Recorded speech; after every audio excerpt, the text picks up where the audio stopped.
Welcome to a Drop Tent Media production. The Porcupine with Adam Nutter.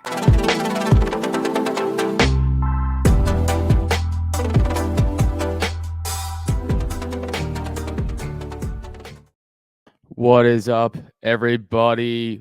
Welcome to the Porcupine. I am Adam Nutter. How are you guys doing? We are live on a Thursday, and you guys are also with me, so you guys have nothing else going on too. Hey, all right, good. Quick stuff as always. Go check out my other podcast, The Cult of Us. I do with the great Neil Wood, just comedy, no politics. YouTube.com/Cult of Us. Audio available everywhere. Go check us out.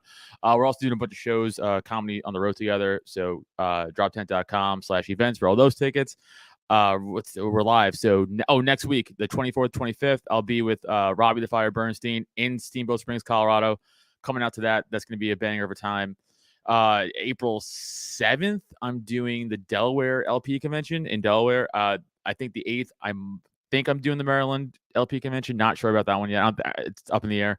May 13th, Georgia LP convention, and then other shows in between. May 3rd, Punchline Philly. I have a bunch of other stuff in between too. So coming out to those, follow me at Adam Nutter on Twitter. You guys know all that shit. All right, cool. Guys, we're gonna do a good episode. We're talking about public schools and why they're trash and why how our children be indoctrinated and all that. I'm close to this a little bit, so I'm very also fascinated with this topic. I've been for a while now, and I want to bring in my guest. You guys know him from the Illegitimate Scholar podcast. Give it up for Samuel Urban. What's up, man? Thanks for coming on. Hey, thanks for having me, Adam. I appreciate it.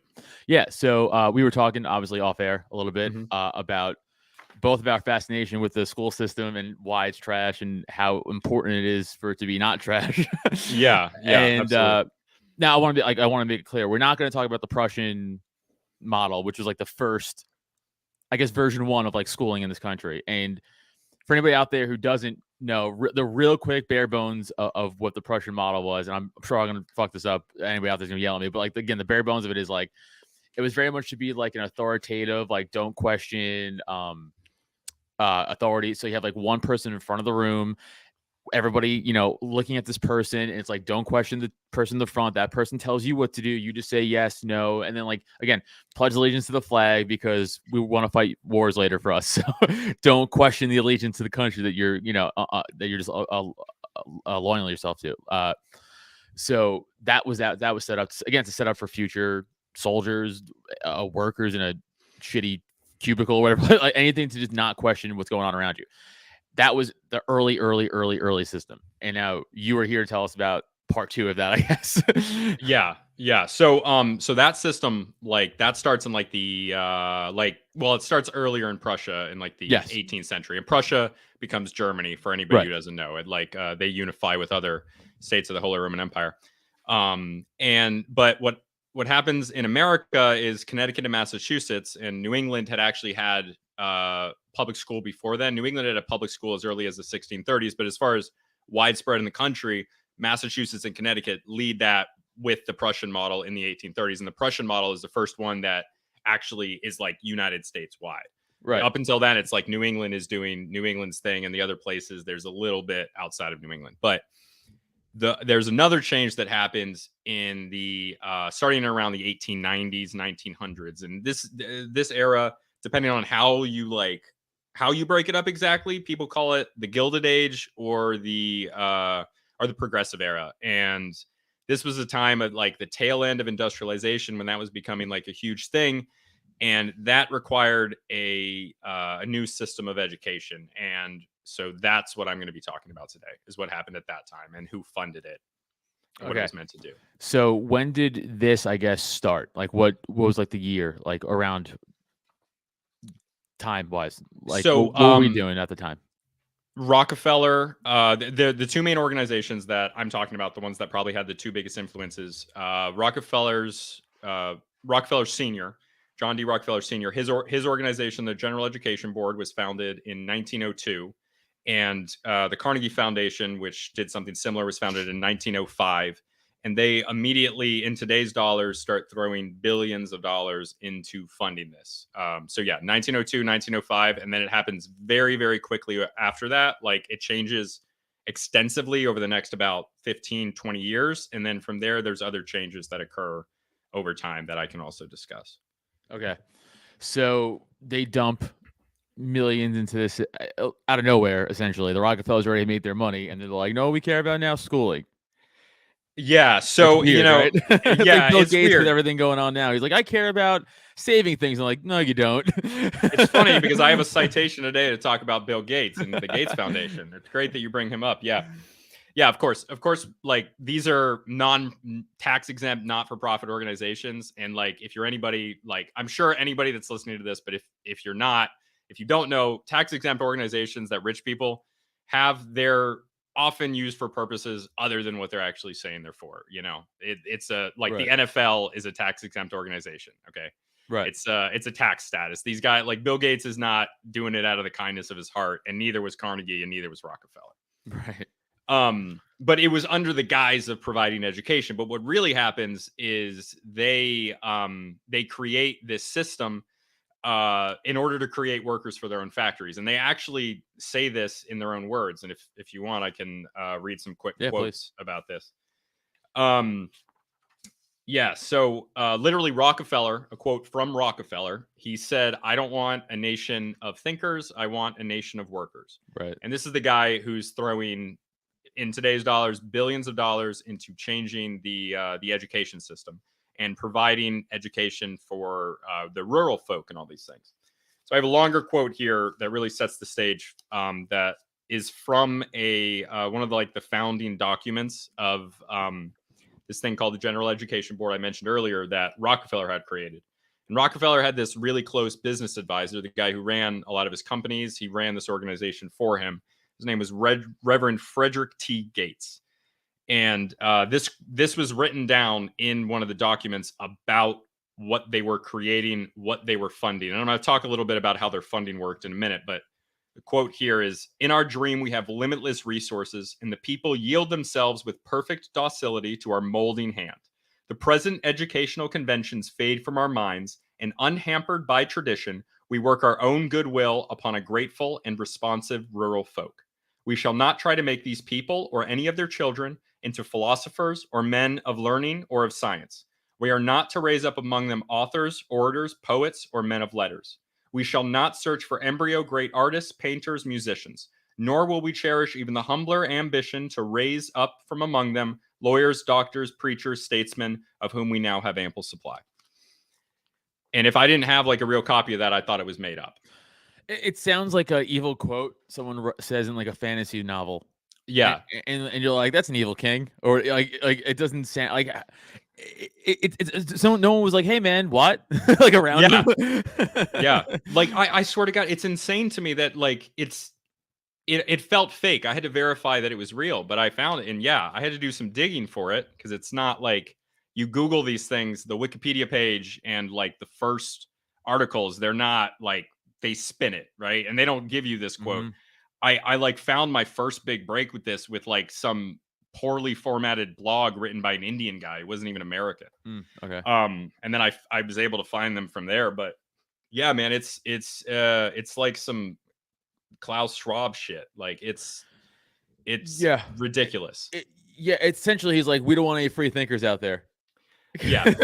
We don't want anybody doing some stuff that's not yield themselves with perfect docility to our molding hand. Right. It's crazy. It could be from Machiavelli. It's freaking. And this is why it's annoying when you talk to anybody. I don't know what word to use. I like to say normies, which is lame, but that's the word I'm going to use for now. But you talk to the normal person out there, and you're like, hey man, everybody is out to hate you and kill you, and they're like, what are you talking about? Read an article, read that quote. Yeah. And you're like, I don't know that. And they're like, oh, that's from 50 years or whatever they'll say. That was old.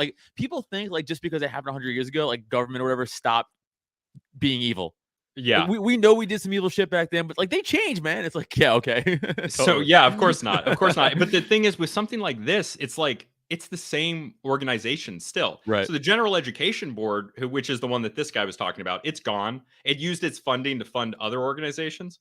But the other one, the Carnegie Foundation, which was done with a similar idea in mind, they are still funding textbooks and stuff. They're Do they- still around. Do they fund the DOE? Because DOE is obviously government, right? Department of Education. Do they have? So is the private entity essentially funding the DOE also, or are they just funding books and stuff like that to not? I wouldn't know one way or the other. I wouldn't be surprised because the education department is like lobbied, just like any other organization. And I have a few things to say about like specifics of the of private corporations being involved in education in this country, but I couldn't speak on that right now. Because that sounds like anytime you have a billionaire, working with government about something, like, hey, I'm going to give you money to do something, and you're like, okay, but why? Right. Why are you doing that? Like, obviously, what's your goal here, dude? It's not because you're just good. It's never the answer. So it's like, what is it? It's always for something. Of course, it's always for something. And what did I get here? Oh yeah, Carnegie still makes textbooks. So I don't know about them lobbying like the Department of Education federally, but one of these organizations is in charge of teacher certification in New York. Others of them have they have like representatives working to do like anti-union stuff in some of these at-will states, and like these organizations are deep into education in like every layer of the country. Is this just public school? I only did the research on the public schools. So teacher certification only applies to public schools. So that wouldn't apply to private schools. But these organizations are like, they fund textbooks, and then the textbook companies are lobbying, other entities like teacher certification and everything. So like, I mean, the money's in the textbooks, unless the private school is using like some sort of independent textbook. It's kind of like a pyramid scheme of textbooks to like education, or it's like there's like a group for everything in education, and it has to funnel through that one group to like accomplish the next thing. It's like, all right, I have to get certified. Okay, well now we have to go through these textbooks. Okay, now we have to go through like this type of history lesson or whatever. It's like everything is like sanctioned, like cut off into like specific groups. Yeah, and there's at every single layer of the education system, there's people who are in control of the information that's being spread out. There's organizations like the Educational Development Center. It's a nonprofit that designs curriculum. That's what they say. But they're a nonprofit, and they're funded by companies like Cisco, IBM, Pearson Textbooks. So these companies, like these lobbying companies, and I'm sure that I'm sure that the Educational Development Center is lobbying the federal government. They're one of the larger ones, and they're funded by the Gates Foundation, Cisco, IBM, Pearson Textbooks, and they in turn create legislation at the national level, things like Common Core, and then they lobby at the state level so that they can influence requirements at the state level. And then in even local schools, things are pushed in a certain way. Teachers are given what textbooks to teach with, and so there's layers of control at every single level. And once you get down to the teacher, they have very little control really about what they're actually teaching, even if they were going to teach something that would be outside of the mainstream. But the fact is, even teachers themselves teaching colleges are like completely just awash in like corrupt money. Like there's like the dean of the education college at Columbia owns like hundreds of thousands of shares of stock in Pearson. There's conflicts of interest up and down the wall. It's crazy. So essentially, you're just beholden to textbooks, like the curriculum. Essentially, whatever the school curriculum wherever the board decides, that's what you have to do. So even like you're saying, so even if you're like a good hardened teacher out there, it's like, well, this is bullshit. Like, it's like I can't not teach it because I don't have another source to go off of, and they obviously won't allow that. Yeah. So like you have some leeway. It kind of depends what the class is, but like I'll give you an example. When I was student teaching, I taught a government class. But the topics that I had to teach were given to me what I could teach the students. So I was teaching a very textbook definition of a textbook framework of literally from a textbook that was given to me. I think it was Pearson or McGill, which is one of the other big ones. And I'm teaching them like, what gerrymandering is and what the Congress is and the different branches of government. And I was not allowed. I didn't have enough time to do a class on campaign financing. So as far as I'm concerned, I gave them like a complete like theory-based government class because I didn't really teach them anything about how the government actually works. Like they understand about how a bill goes from committee to another committee, it goes from the Senate to the House, and then it goes to the president, but they don't understand how, Mossad agents or the CIA or somebody is like blackmailing people and how, and they didn't, I taught a government class for like 2 semesters and they didn't hear the word lobbyist once. And I didn't have any space to put it in. It's stuff like that. It's not always that restrictive, but with a lot of classes it is. And yeah, there's other things as well that I could say. I'm sure. Yeah, no, whatever you think you want to go off of. This is all very interesting. So go. Yeah. Okay. Shoot. Sweet. Yeah, so, for sure. Yeah. Sorry, I just don't want to. No, don't worry. I'll interrupt during when I have dumb questions or anybody ask a good question in the chat. Sweet. Okay, sounds good. Yeah. So like, these textbooks, about how like Jeff Bezos owns the Washington Post, right? Right. Like Jeff Bezos owns the Washington Post. Elon Musk bought Twitter because it's all to control information. Like the Gates Foundation, they own these different things. Yeah, even with the Elon Musk thing, not for nothing, it's like, people were like, yeah, Elon. It's like, yeah, hold on, chill. It's like, I don't trust this billionaire. Like, do I think he's better than who was running Twitter? Like, yeah, I have my Twitter account back, obviously, because of that. Yeah. But do I trust Elon Musk? Like, no. Like, that's fucking crazy. Like, like he had to do it for maybe his reason truly was as a fuck you and like I want to run this. Do I think that was the only reason? There's no way. This is no way, right? No, of course you're not going to spend $45 billion as a fuck you unless you are that crazy. But I don't think he is because he's a smart dude. So it's like, what's the real motive here? It's like you said, it's always to control the fucking narrative. Yeah, it's he was getting trounced in the media, and so he bought this. I trust Elon Musk to act in his own self-interest. Yes, and exactly. So that's it. Like Elon Musk will act in his own self-interest, and so I understand that for him right now, he has to appear like he's the bastion of free speech. And maybe he truly believes that, but I don't think for a second that if it would cost him, $100 million of his $250 billion fortune, if he wouldn't immediately smack down free speech. He doesn't care. He will act in his own self-interest, and that's what I trust. But yeah, dude, textbooks are the same thing. They're funded by people for the same reason. It's a control of information, and the people with capital will purchase things to control the flow of information. Okay, yeah. So another thing. Okay.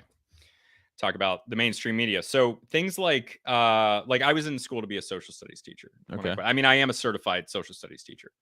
But I bailed on my master's. And so like what they teach you in any class, but like they teach you what is known as what is acceptable information. So when you go through high school, I'm sure when you were there, you learned about, what's a first person source, secondary source, right. What's a reputable website. They're going to be like, no, InfoWars is bad, which, whatever. I'm not saying it's good, but like they'll say InfoWars is bad, but you can trust CNN. But like, that type of they get to decide what information is trusted, and for them, what information is trusted, what information ends up becoming what is allowed to be used by these people is what is created by public institutions. And some of these public institutions are like the mainstream media, and some of them like specifics. Like I always go back to WMDs. The more recent one is the stuff with Bashar al-Assad and his alleged gas attacks. I don't know, but it seemed like the evidence they were using was a stinky can. I don't know if you remember that. Yes. But the WMD example, everyone knows that. Like everyone remembers that the government lied to us about WMDs. 15 years ago, George W. Bush was like the next Hitler, and now he's at baseball games with Michelle Obama looking cute in some. It's dumb so poncho. funny. Now every liberal is like, dude, Bush is like a hero. You're like, okay, man, it's ridiculous. But like, the media assisted them in that. The media was completely complicit in this. Like MSNBC fired somebody for not being pro-war. The New York Times helped this. 100%. If I want to read something that you just said about how they, people, all these elitists or whatever, they all think that we're dumb and that we can't figure out anything on our own, is what you were just pretty much just saying. And Sam Harris just had a quote. I don't know if I don't know if this is recently, but it's from his Instagram, I believe. And he says, during the pandemic, we witnessed the birth of a new religion of contrarianism and conspiracy thinking, the first sacrament of which is to do your own research. The problem is that very few people are qualified to do this research, and the result is a society driven by strongly held, unfounded opinions on everything from vaccine safety to the war in Ukraine. Sam Harris, go fuck yourself. Like he's such a piece of shit. It's essentially being like, you're too dumb to do your own research. We're experts. Trust us. It's like, oh, I can't read a book. You're the expert of reading. But it's like, and again, like we said before about how the quotes are right there in the open for you. There's another one. He's essentially, again, he's going, trust me, you're clearly too stupid to have eyes and ears and a brain and common sense to come about your own conclusion. You must trust me. And who the fuck are you? It's wild, dude. It's fucking wild. But I'm sorry, continue. No, yeah. Seriously, 100%. Love it. Okay. Let's backtrack. Let's go back to the 1910s again. Okay, if you don't mind. Yeah, no, for sure. Real quick, actually, a question from JC. Are there any good resources I could share with people who are looking to start local homeschooling pods? Gosh, I don't have anything for you. I'm sorry. I don't know. I think that's a great idea. Yeah. I don't personally have any sources for that. No, that's fair. That's all right. Yeah. I totally encourage it though. You know, real quick, also before we hit on the 1910, what your view on homeschooling? Mine is obviously it should be done 100%. Yeah, and if you can't homeschool, like I understand everybody can't do that. Obviously, the next best thing I would do is private school or a Catholic school or something like that. Which I understand also people can't do that either. It's money, but like public school is literally the last option you should be doing if you had to pick. No, there's nothing else that's more important than this, and it's like it's crazy. And obviously I'm pro school choice as well, which what we've been seeing is a shift. And on the school choice thing and on the homeschooling thing, and having school choice in order to fund your own homeschooling, which of course comes with it like an economic price. I mean, a lot of people can't afford to homeschool because childcare, spending time away from work and everything. School vouchers, like obviously there's this pervasive idea, especially in education, that the money that you put towards taxes and your property taxes in most places in the country, it's a significant amount is for the schools. It's like half in my town, in my hometown, it was half the town's budget was the schools. Dude, I live in Bucks County, Pennsylvania, which is the second best school district in the state of Pennsylvania, Council Rock School District. And right above us in New Hope, literally 15 minutes above where I live, is the first. It's Soulbury School District. So like literally the my town above me are the best in the fucking state of Pennsylvania. So like every month, I feel like every year I get like a letter in the mail being like, your school taxes are going up. It's like, what the fuck? We have kids. We have a kid here. Seriously. I mean, even if you don't have kids, you should be worried about the public school system because it's creating for sure, 100% walking around you. My point is I know you know that. Paying the taxes. It's like I'm paying now. I don't even contribute to this. I don't get a use out of this at all. And you're also probably morally opposed to a lot of what they're doing there. Of course. It's like, of course. It's a fucking nightmare, dude.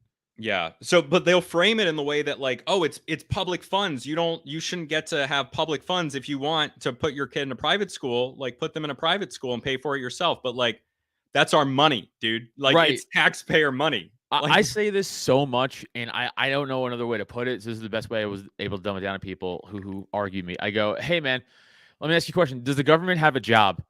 Does the government check in every day 9 to 5 and a punch clock and go, all right, I'm in, boss? I go, they don't. Their job is to take your money and then pay for shit with you. It's just your money. So stop with the it's tax dollars from the government. Yeah. They don't have a job. No. They're not producing an income. It's crazy. Stop saying that. It's absolutely insane. But I mean, that's what happens when like the public school is obviously created by the government. Yeah.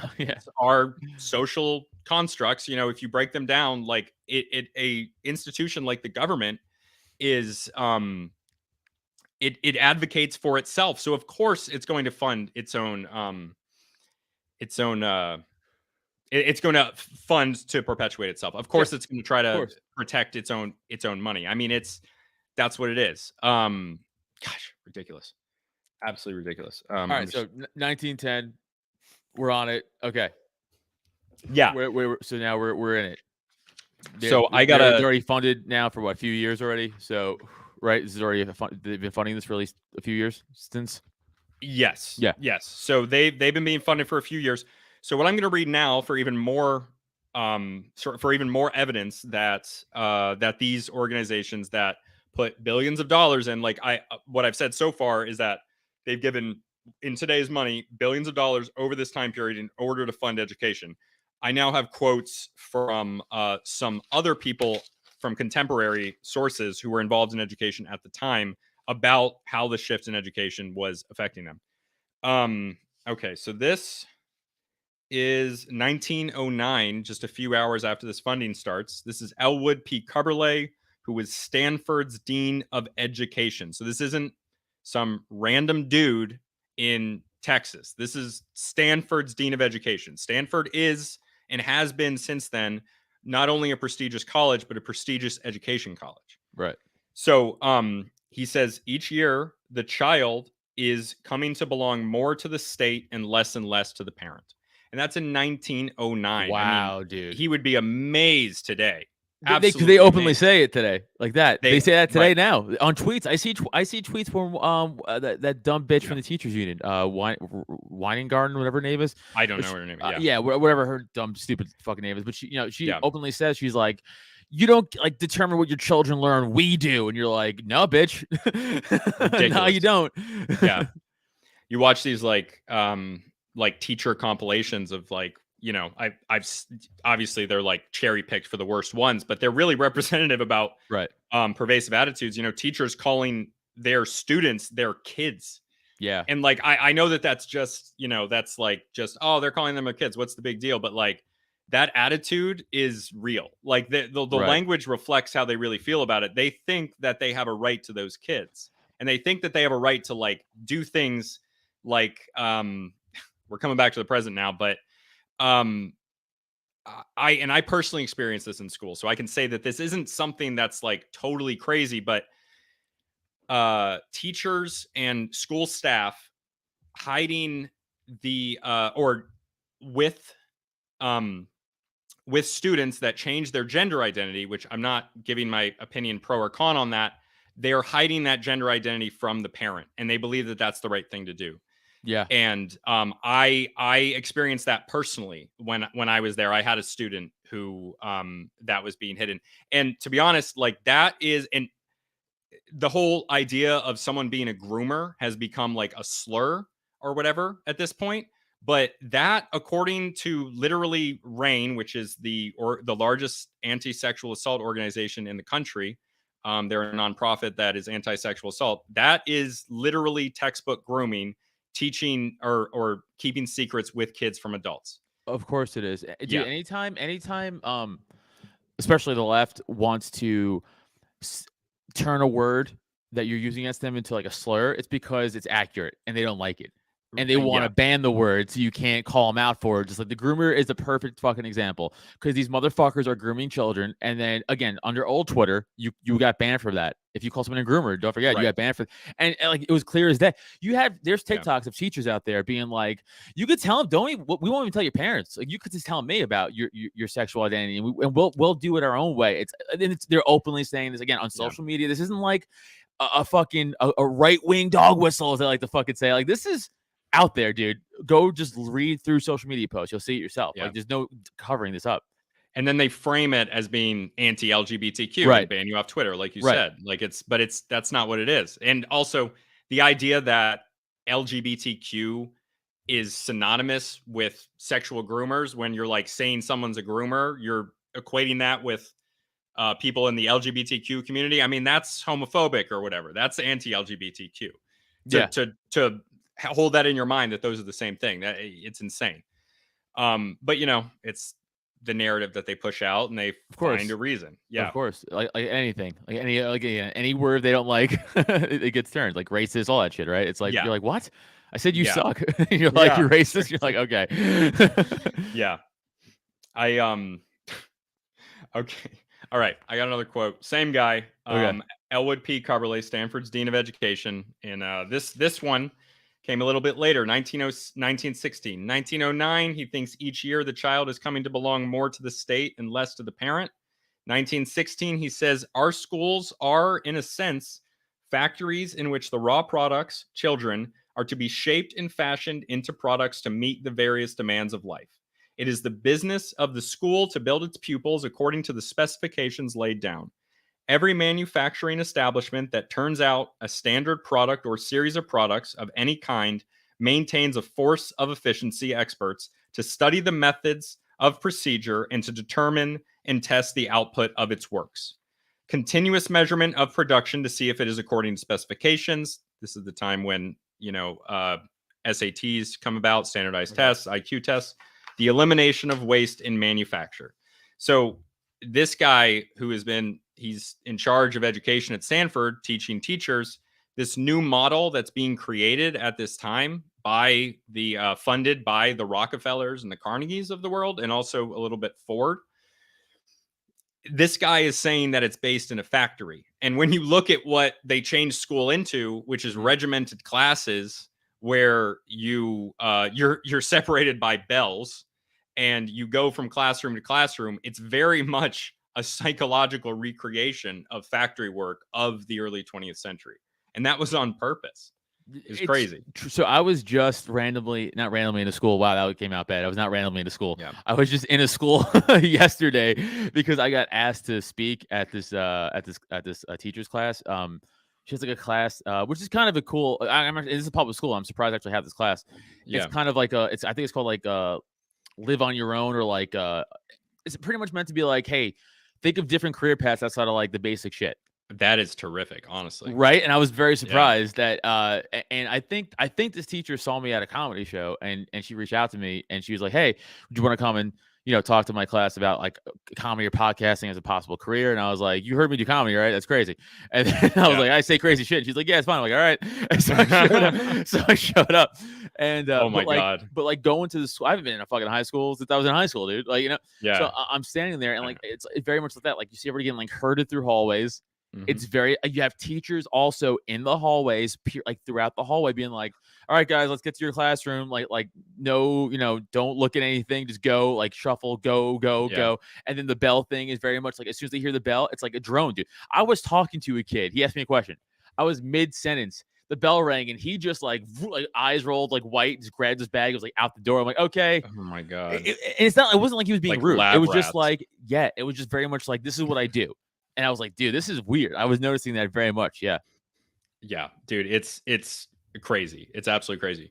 It reminds me of the Marine Corps a little bit.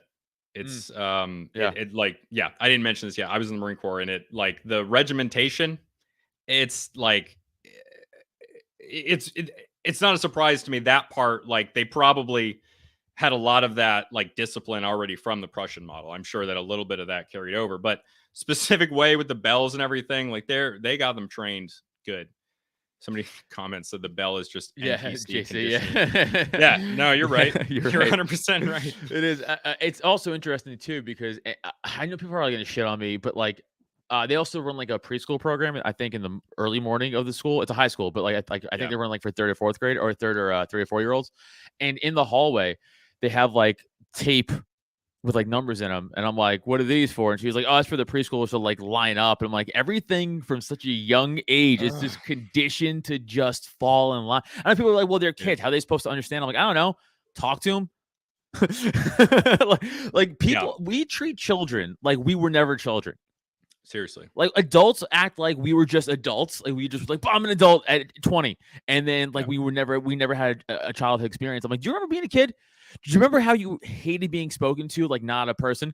Do you remember that? Do you remember hated just being told to do something and never being explained to do it? Yeah, that still applies to me now. So why the fuck would we do that to children? Like I understand kids are kids and they are difficult to deal with because that's the point. They're children, they're figuring it out.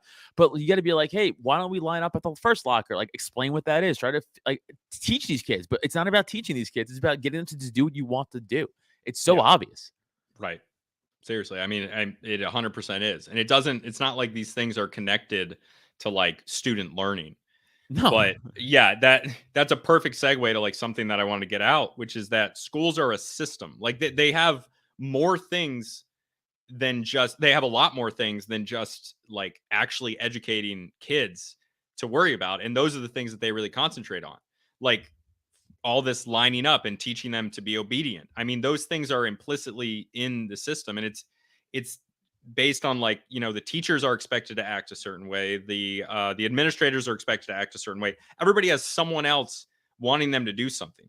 Like, I remember when I was a student teacher, I wasn't allowed to let the students call me by my first name. I would have preferred to do it. It's not like I asked, like, Right. if they could call me by my first name, but like I kind of got in trouble by my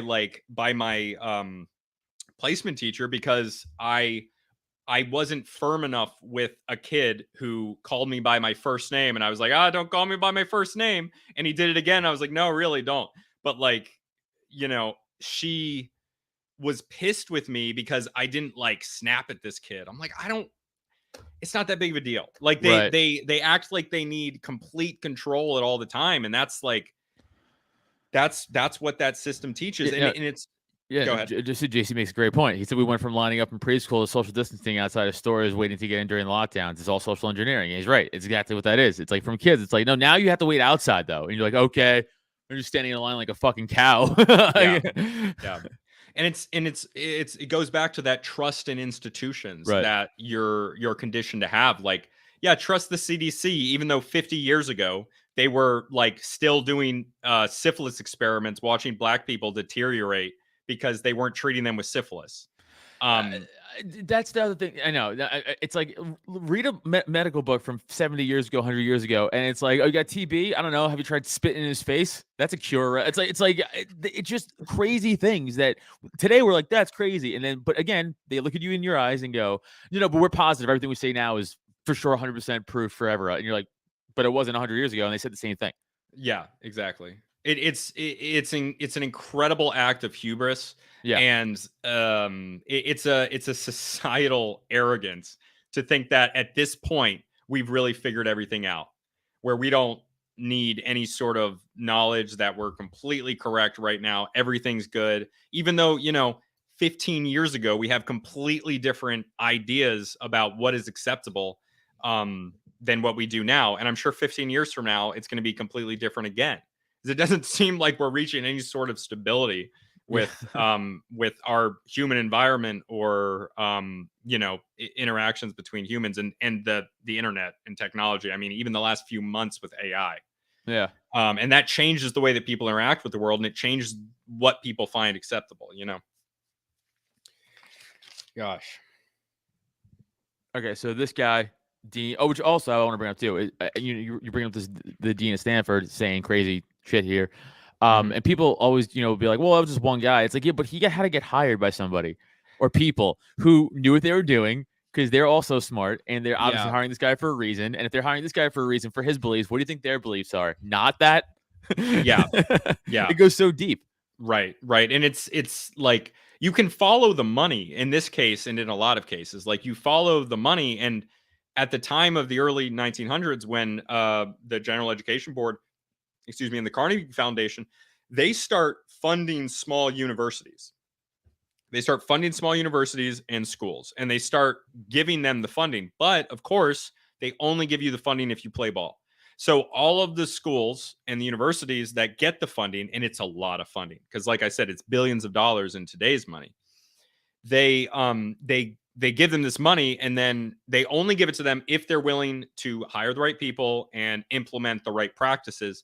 And then it makes all the other places that don't have this funding from them, if there were any places that didn't take the money and then change, then they were left behind because they had so much less funding, and they're providing like a worse product. Because it's not like teaching regular people to work in these factories where they had these jobs at the time was probably the best thing for them to do. But like, that doesn't mean that it wasn't done in order to keep them down and keep them docile. And it wasn't like there wasn't a lot of anti-union activity in this in order to increase their bargaining power against unions, they being people like Carnegie, Ford, and Rockefeller. Okay, so what happens after 1910 then?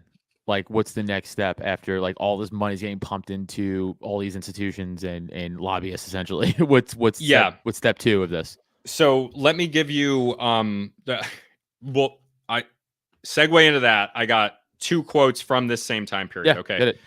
William Torrey Harris, U.S. Commissioner of Education, because like you said, that's just one guy. That's just the dean of education at Stanford. That is the head of education at one of the most prestigious education colleges in the United States. That was his opinion. That's what we heard. Okay, we're also going to hear from William Torrey Harris, who was the head guy in charge of education between 1889 and 1906, which was right before and then during these changes are occurring. And he says, our schools have been scientifically designed to prevent overeducation from happening. The average American should be content with their humble role in life because they're not tempted to think about any other role.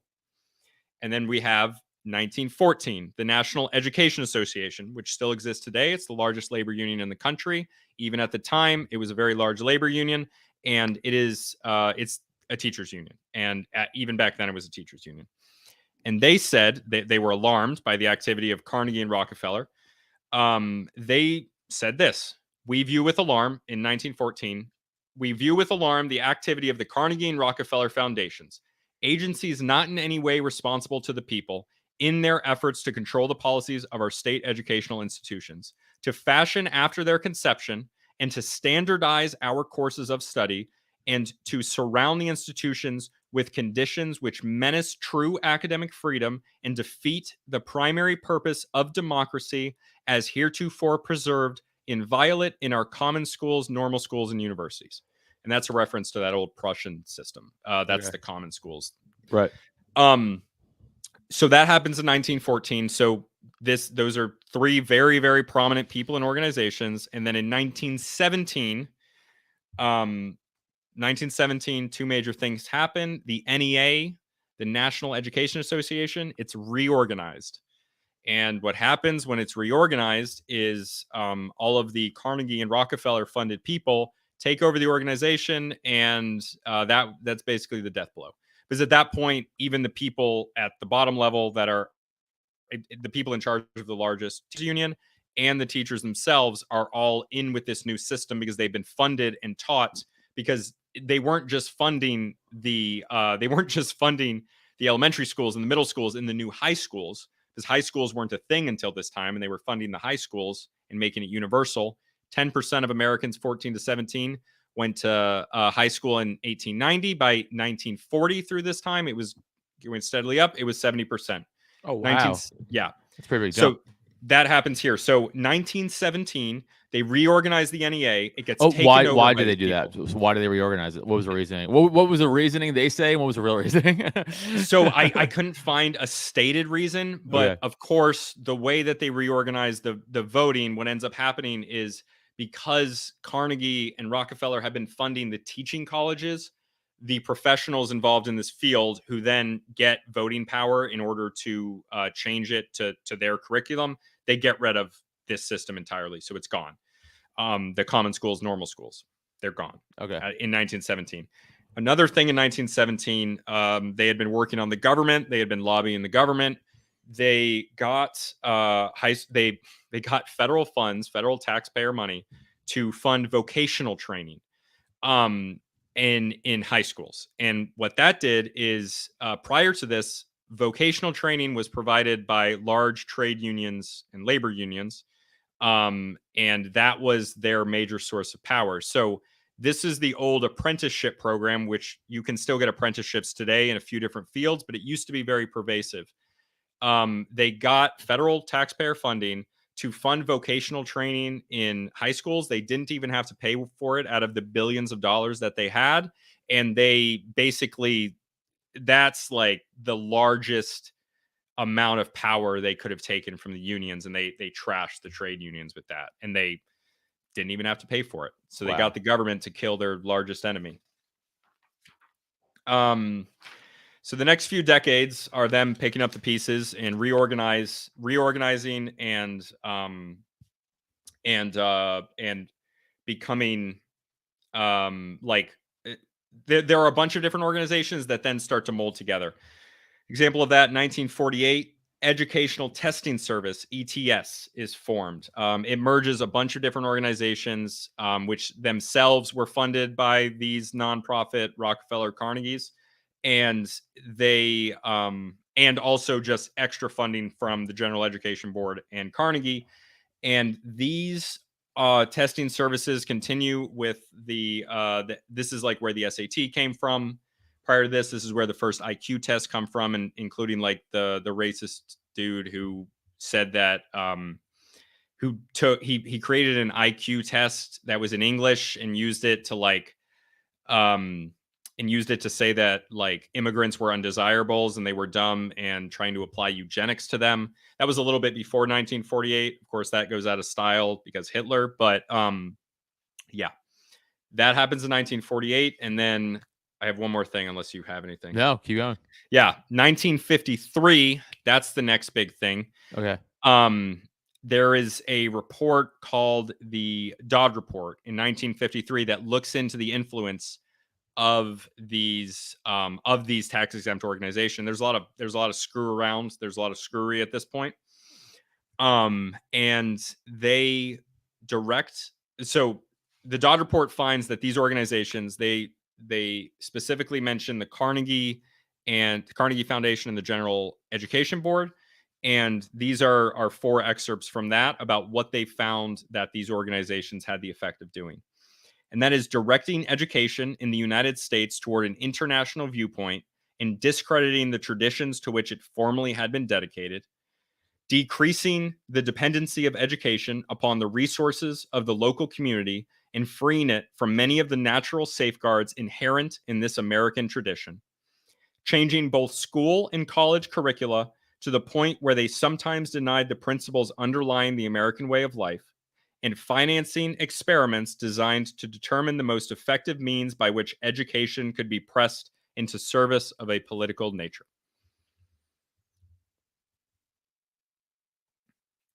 Oh, you're muted, Adam. Sorry, my wife was making noise. I didn't want to interrupt you. She was making noise in the background. Every quote from the last like 50 years, it's the same, just twinged a little bit, like tweaked a little bit, just a slightly like the modern time of the era, like whatever time it is. But it's the same shit. Everything is like, we don't want we don't want smart people. We just want workers. Like JC made another good point where he's like, they just want us smart enough to be able to handle shit, but not too smart to be able to look into shit. Because, a too dumb society is also bad. It goes both ways, I guess, for them, right? Because they can't have you too dumb because you're like, I don't know what everything is. Yeah. And they're like, oh, this isn't going to help. They want they want you smart enough in order that you can work for them, but not smart enough that you don't want to work for them. Yeah, for sure. 100%. So I'm assuming the money didn't stop flowing in the 50s. No. Right. So it just keeps. Is it still going on? Are the Carnegie and Rockefeller still today deep in money with all this shit, or they kind of like they phased out and now it's somebody else? So the Carnegie Foundation itself is like, the Carnegie Foundation is an organization that still exists and is still funding education. They're still funding things. I don't know about the Carnegies or the Rockefellers today themselves. I do know that the Carnegie Foundation, as an organization that is created and has a charter for what it's supposed to do, those things, corporations are people. They take on a mind of their own. They're run based on the way that, based on the bylaws that were written down at the time when it existed. They have a huge endowment. They have ways to get more money and more funding. And so it continues to exist and continues to, still shift education in favor of the ruling class. But okay. As far as the people, I don't know. Interesting. Okay. So what was the big turn from then to like now, where it's clearly also very much like, we want your kids? Because I don't remember this being a thing in the 90s and 2000s, right, when I was growing up. So it sounds like back then it was kind of like that, and then it wasn't openly. I mean, it was always clearly like that, right? I mean, that's obvious, but I'm talking about openly, as opposed to, again, I feel like in the 90s, 2000s, I mean, I could ask my parents, I guess, if they noticed anything freaky, but I guarantee they'd be like, no, it was pretty normal. And I did go to Catholic high school. I went to public elementary and intermediate school, so I did get both worlds. I did see both worlds. And Catholic school is better for sure. Yeah. I bet it was. I don't know. I went to public schools. I did 2 years at a private school. I lived in Indonesia when I was younger, but that was like based on the U.S. and the British curriculum. Is Right. pretty much the same. Yeah. So I think that what's happened the last like 10 years, even like 10, 20 years, I would say that has less to do with okay, so the last 10 to 20 years, the changes that have happened in the last 10 to 20 years, those have a lot to do with critical theory, not just critical race theory, but other critical theory, which is really complex and confusing, and I honestly wouldn't know enough to like give a good synopsis of it. But a lot of this critical theory, I think, is behind the idea that the children of these the students that are children of other people. So obviously a teacher's idea that they know what's best for the child, I think, is rooted in the framework of not just critical race theory, but critical theory. And it's not a great synopsis of it, but essentially it's not just like a concept. Like it's not the same thing as just like, teaching about racism, because obviously you should teach about racism and things like that, but as a framework of understanding everything. And basically, if you go to an education college today, everything is through this lens of critical theory, because critical theory has it's kind of got its tendrils into all different humanities, social science, education. It's all in there.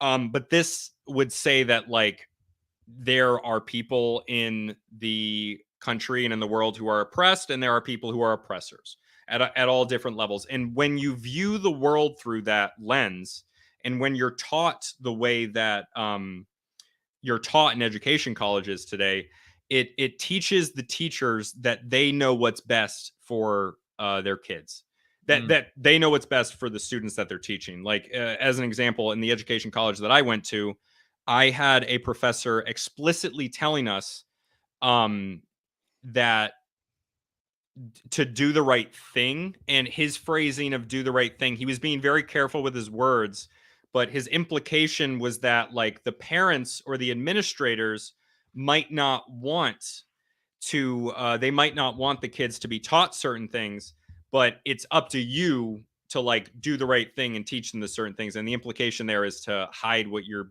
teaching them to from the parents and from the administration.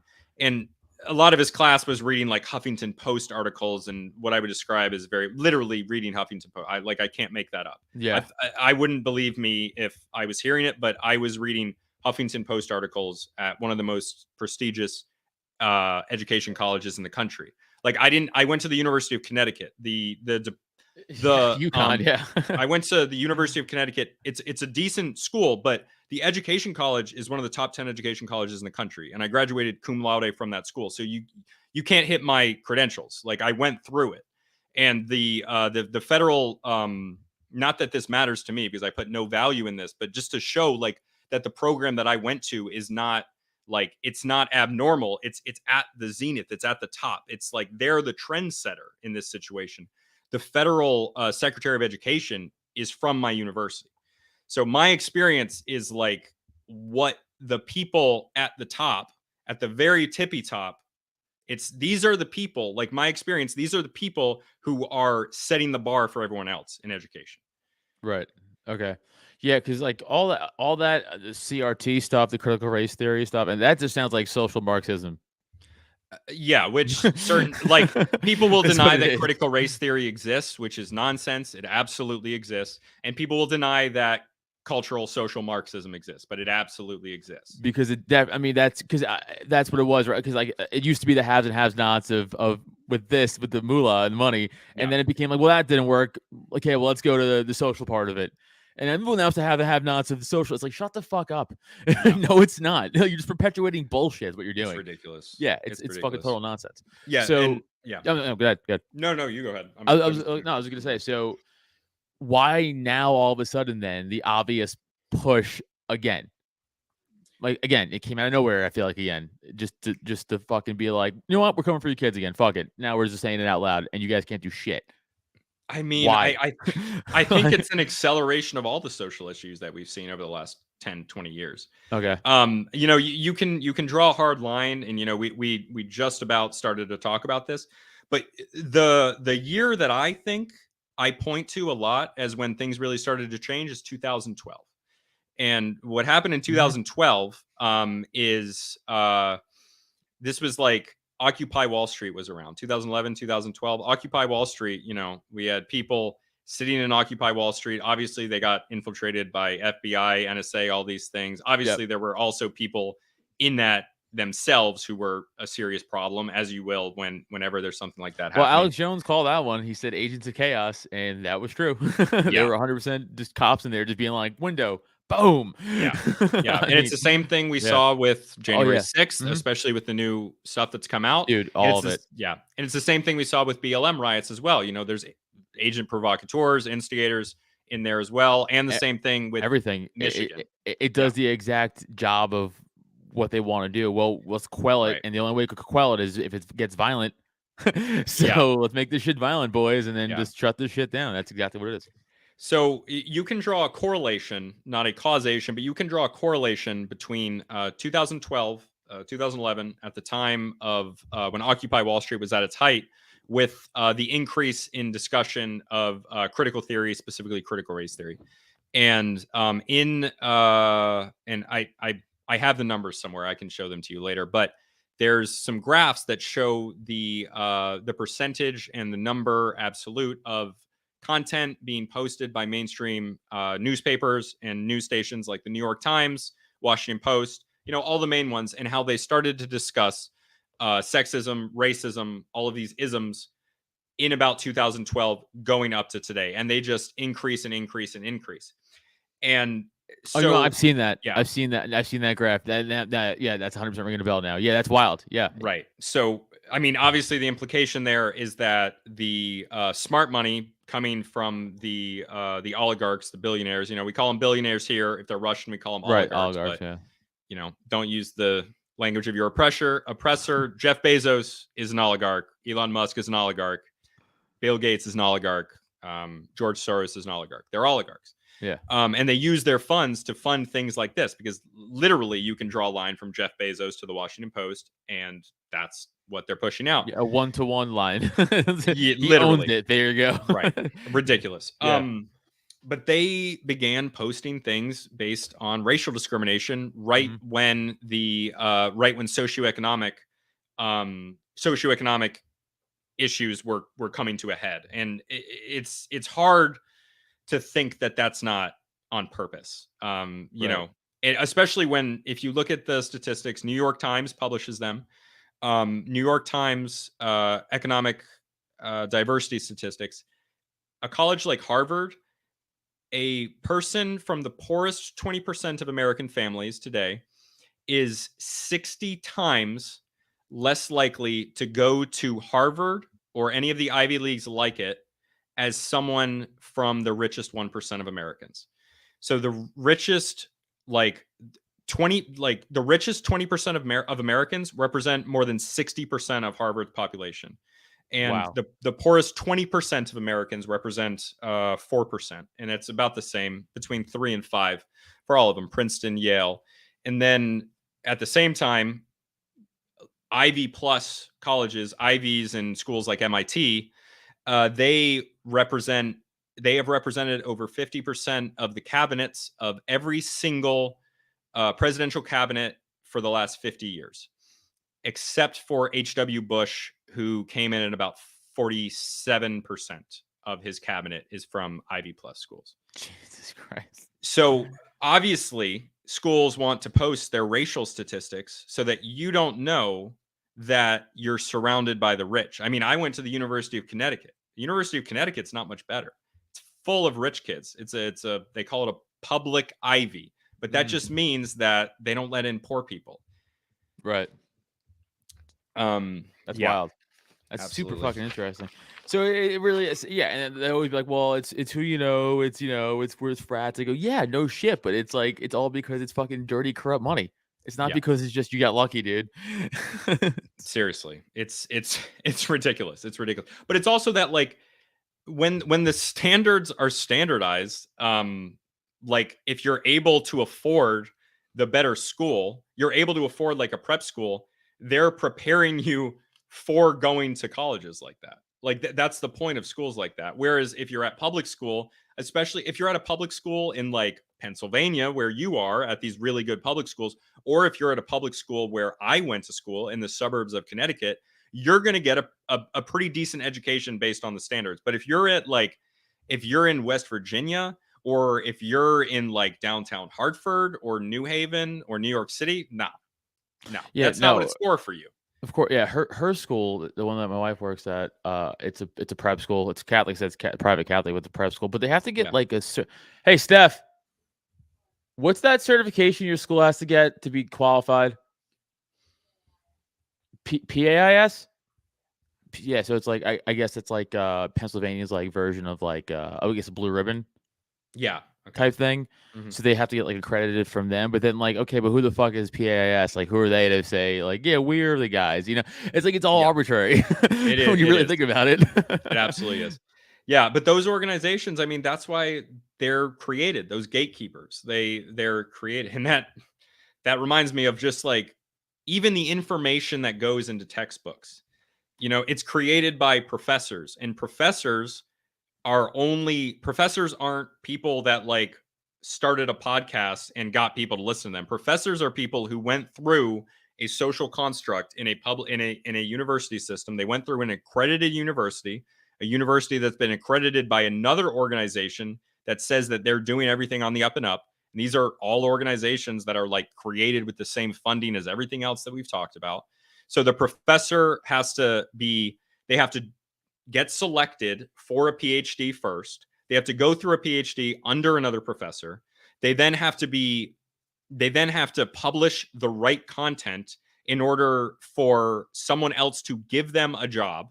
So someone else has to give them a job. And if you're posting the wrong thing, if you're discussing the wrong thing, if you're researching the wrong topic, and again, you're only going to have funding to do research at all for topics that there is funding for. So these organizations control the funding. So they control what research is created. They control what type of research you produce is allowed to be even be produced and held up as by the university.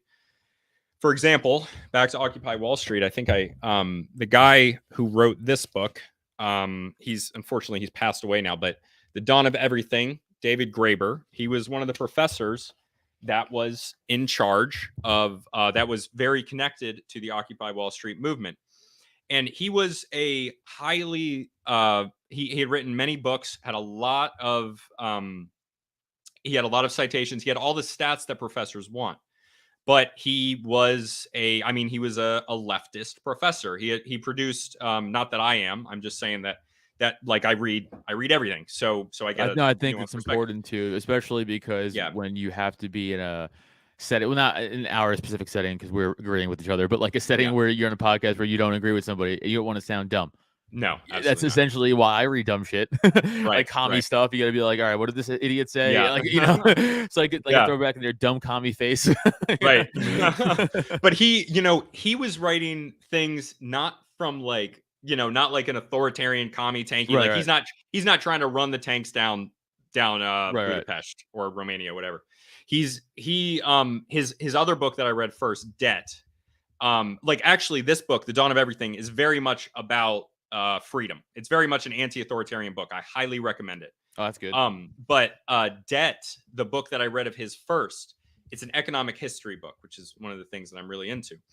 The book Debt discusses the history of how money came about, how the barter system works, how the barter system really, like, especially in libertarian circles, people love to talk about the barter system, but really the barter system is based on a dollar value. So it's still based on fiat currency, unfortunately. Because the barter system is based on a imagined value of fiat currency. And the only time that the barter system actually comes about that we have examples of is after a fiat currency has collapsed. Or Okay, so I always thought a barter society was just like, hey man, that rock's cool. I like rocks. You give me 4 of those rocks and I'll give you this fish. And it's like, all right. yeah, right. So, but the thing with that is that the value of those rocks to that fish is fixed based on a fiat money system. So like the exchange rate of 4 rocks to 1 fish is based on like the value of those rocks to that fish. So like, 1 cow to 10. Yeah, okay, I get what I get it. It's And I kind of get what you're saying, yeah. and it's true that like we don't have any examples in history of a barter system turning into money. Like a barter system, we only have examples of barter systems, not that they might not have existed at some point, but we only have examples of barter systems coming out. We only have barter systems coming out of a failed of a fiat system that's come down. It doesn't necessarily have to be fiat. It could be like a gold or silver based system that goes away as well. But it's a fixed value is the point. I get no, I get it. Yeah, it makes sense. JC has a question for you. Does Samuel have any favorite education writers like John Taylor Gatto or John Holt? I mean, John Taylor Gatto, of course, at the top. But I don't have any other recommendations besides that. So yeah, I wish I did. Who's that? Because I'm not familiar with who that is. John Taylor Gatto. That's so funny. More books. John Taylor Gatto is a guy who writes books like this. He was he's passed away now. He was a teacher of the year. And then he wrote books that were very critical of the education system and of the what he calls the mandatory schooling system. Mm-hmm. Like the blurb of this book is, and this is from I think 1991. I want to say 1992. After over 100 years of mandatory schooling in the U.S., literacy rates have dropped, families are fragmented, learning disabilities are skyrocketing,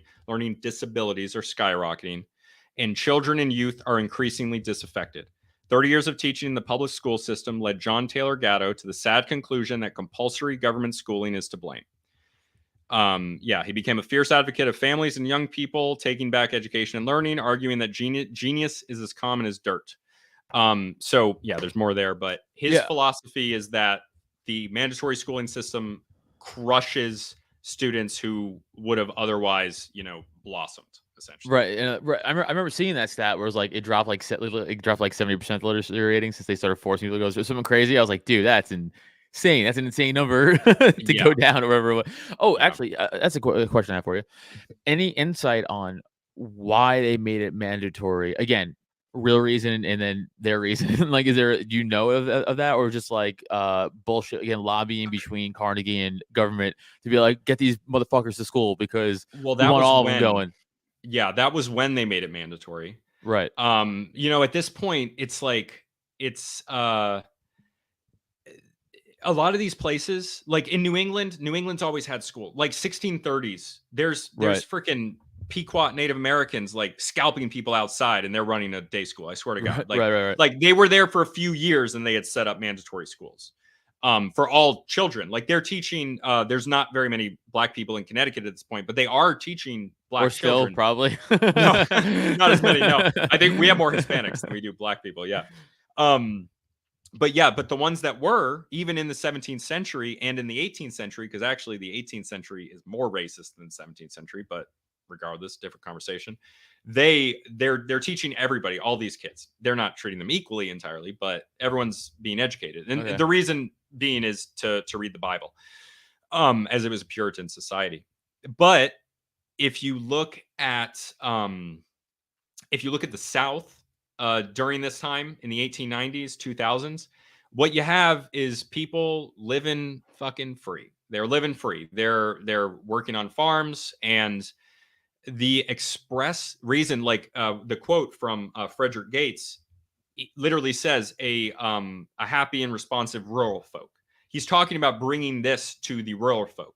The point of mandatory schooling was to get all of these people into one place so that they could be taught how to be factory workers, so they could create better factory workers. Because the people who were growing up, not going to school past 6th grade, hanging out, fishing, like doing whatever, probably very violent at the time, whatever. But like, they're free. They're living closer to a state of nature. They're living closer to being free. And those people were not good factory workers. That's the explicit Right. purpose of this. They needed people to be taught from a young age that they needed to obey their betters in the American aristocrats, Carnegie and Rockefeller.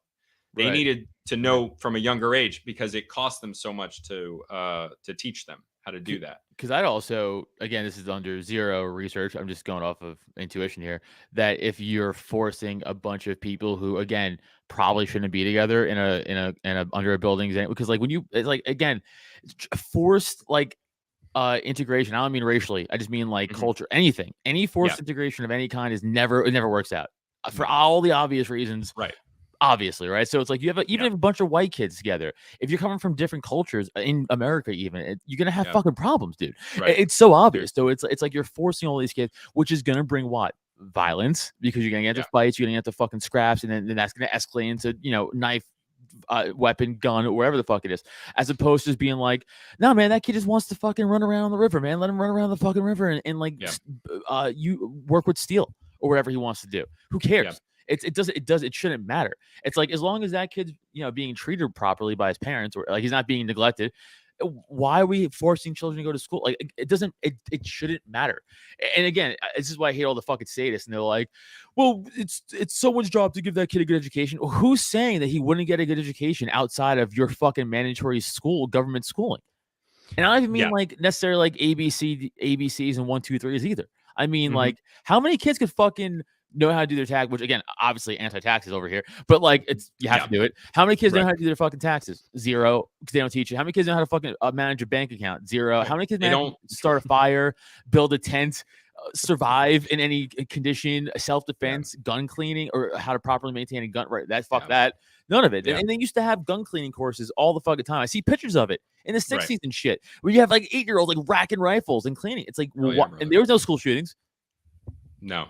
So what the fuck, right? So what are we talking about? It's so obvious when you start to look at that, and again, like every 10 years, like you see more and more of a breakdown. Like, like the 50s and 60s is worse, 60s, 70s is worse, and it's so on and so on and so on. Now look what we have today. Now we have teachers who are giving books to children where it's like this is a dick, and this is what you do to like suck a dick, and it's like, don't tell your parents, and you're like, what are we doing? Where the fuck have we gone? Like, how far have we fallen? I very far. It's almost embarrassing. It's like, it's like, if we get beat, we deserve it, collectively at the very least, it's, it sucks. It's crazy, man. It's absolutely crazy. So to wrap up, where do you think that we could turn this around? Where do you see this going? I mean, what are your thoughts just on the future of all this? While the education system of the early 20th centuries was created with the Rockefellers and Carnegies in mind, like they created it to serve their purposes. At the same time, if you adopt the values of those times, which is where the authoritarian really comes from, in that they're telling you, with what you were talking about before with the education, like who's going to educate these kids? The backing of saying who's going to educate these kids is somebody authoritatively deciding what values someone else should have and what values are right in a society. That's the idea behind mandatory school, is that we know what's best for the kids. It's this mandatory schooling. We're deciding that everyone needs to have this basic level. And it's a very collectivist idea. Right. So, but at the same time, this system that's created, we have the best education system in the world by the values of those people in the 60s and 70s. We don't have that anymore. We have lower test scores, which is the system that they created. That's their judgment, is these test scores. We have lower test scores than countries that are much poorer than us, like Slovakia, Slovenia, the Czech Republic, Latvia, Lithuania, Malaysia. Like, it's crazy that we have lower test scores. But right now, what we're seeing just the past year, you follow people like Corey DeAngelis. That's somebody that I great. can. So I don't have any recommendations for authors, although Corey might have. But Corey DeAngelis and Kenny Xu, I hope I'm pronouncing that right. Kenny Xu, XU. They're two people that I think are doing great work promoting school choice, things like that. But that system that was created in the early 20th centuries, that was designed for the world of its time. our system today is still essentially the same. It's had minor changes, but what's required now is another paradigm shift, another massive shift.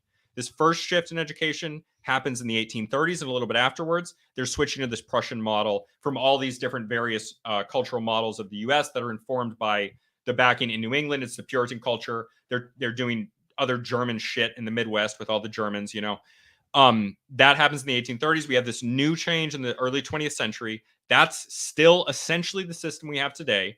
It no longer is serving us clearly because it's based on a factory system, and we don't even have factories anymore. So even though it was kind of evil that they were making people into docile dogs to serve their capitalist machine, that doesn't happen anymore.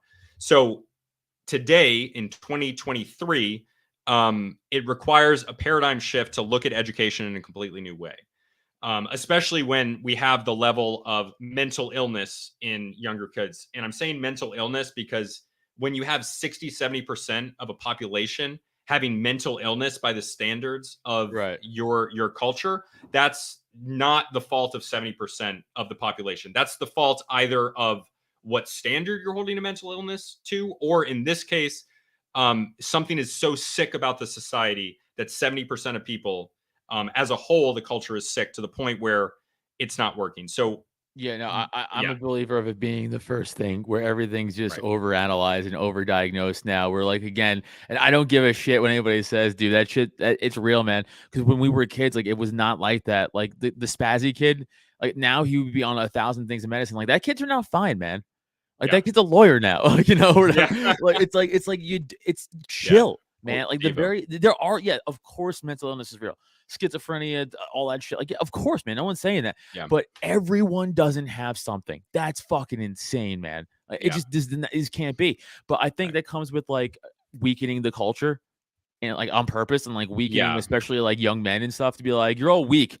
Don't fucking stand up for yourself. Like, yeah, you're sad. You're like, I'm not sad. And they're like, no, you're sad. You're like, I don't feel sad. Yeah. Like, they want to like.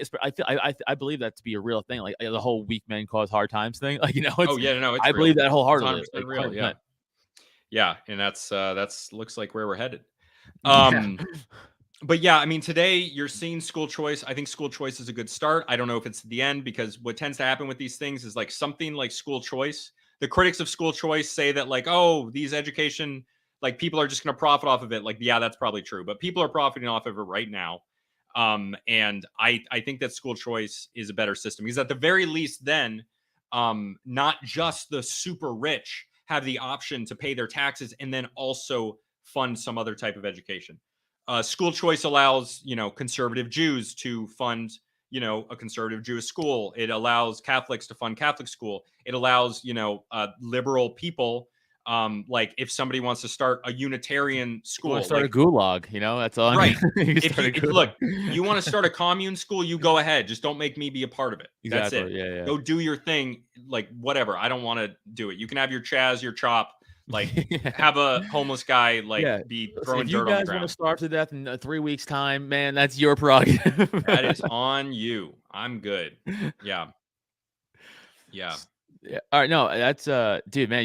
It's super interesting. I bet you a lot of people did not know a lot of this. I didn't know a lot of this. Like I said, I just knew how it all started, like the Prussian stuff, how we first got it, and I didn't know all the back end of this, of where we are now, dude. That's crazy. Yeah. It's also sad, and how everything is just corrupted and just run by evil pedophiles who want to kill you and your kids.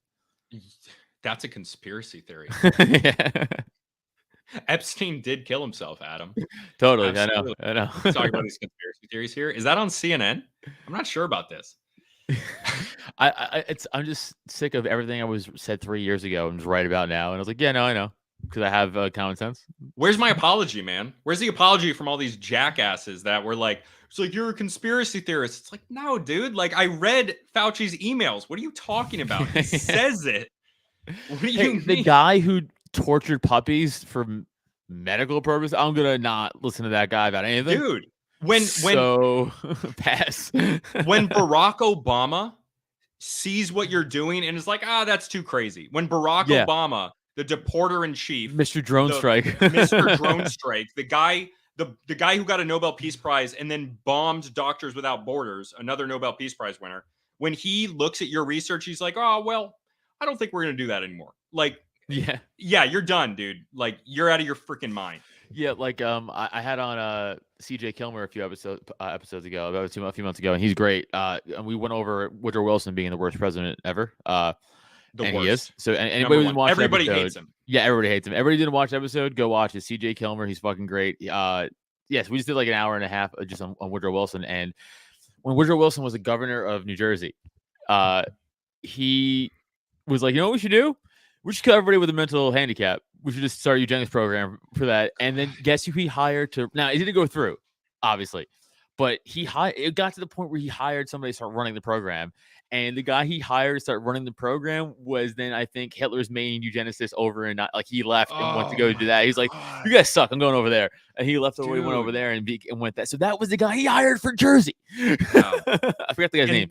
But dude, when I hear that today, that's the one I stick with. Eugenics was a progressive idea. Yeah. So Woodrow Wilson, mad Democrat, by the way, big liberal. Yeah. And he was a progressive at the time. This was the progressive era. So not only was he a Democrat, because people will be like, oh, the parties switched. They didn't, by the way. But they'll say, oh my God, the parties switched.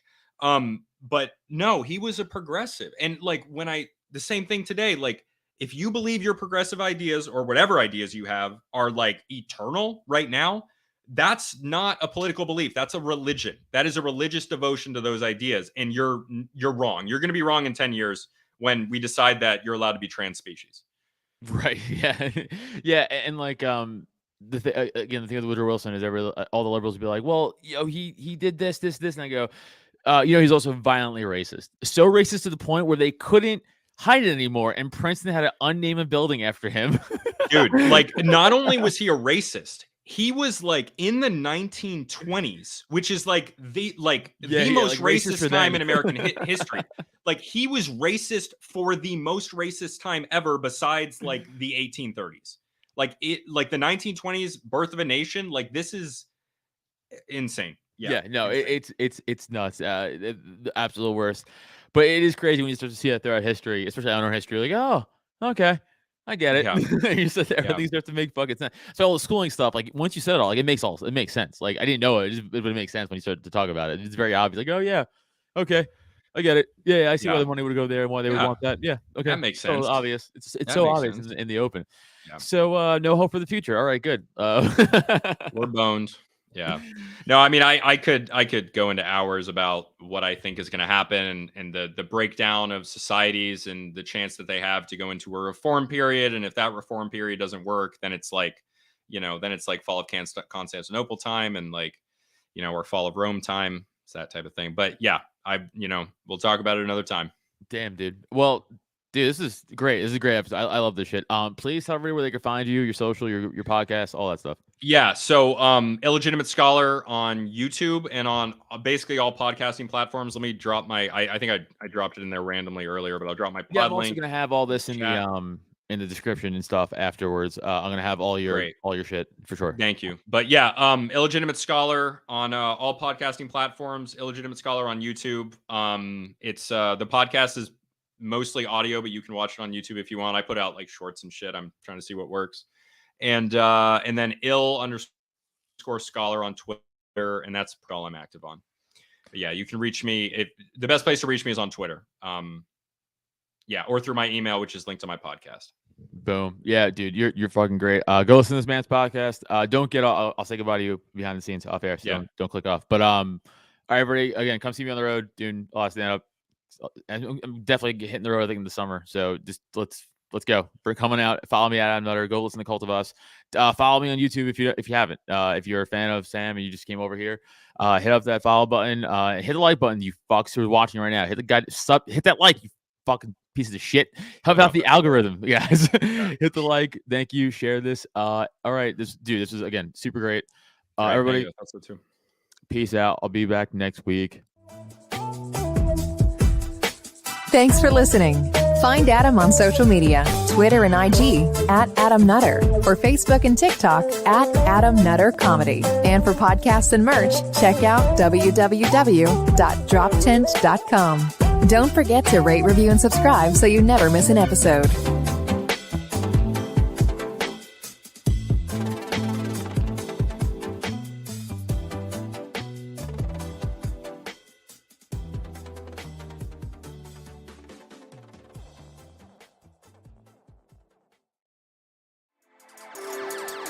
How you doing? This is Neil Wood from the Cult of Us podcast, speaking on behalf of Drop 10 Media Network, the network you're currently listening to. Make sure to check out all the other podcasts on the network. You can go to drop10.com to check them all out. Make sure to like, subscribe on everything that you see Drop 10 on. We appreciate it. Go to drop10.com now.